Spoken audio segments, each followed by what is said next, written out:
There's a bit in that policy talking about if a teacher does become ill, that parents and children have to expect that the amount of work will go down, and that other adults have to come in and approve work and look through and everything. But it's a lot, just because of how much you get done in the day normally when you're in front of the class. To try and replicate that online is obviously a huge ask.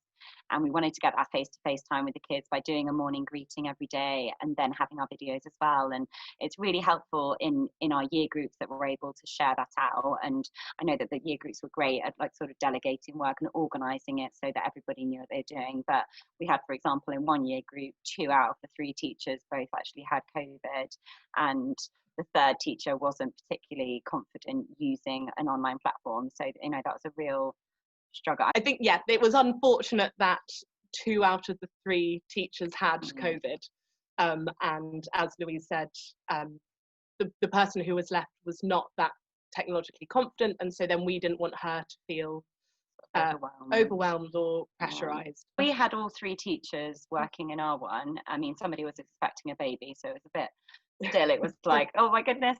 But we managed to get it done. I think the things that we need to think about next time is how we can use TAs and train TAs to be able to help us out, especially with those kids who are sort of one-to-ones. Because I know that in our year group we had to make a lot of extra activities for children who can't access the curriculum, and that took loads of time, and it was just like for one child, and then you didn't even know if they were going to respond.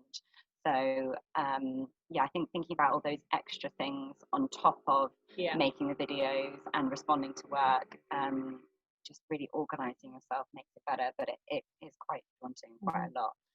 Yeah, and I think going back to workload, I think the thing is, obviously with teaching, if someone is sick or if someone is expecting a baby or is not able to be in the classroom, it's very easy to just get a supply teacher in to cover that lesson in person in school.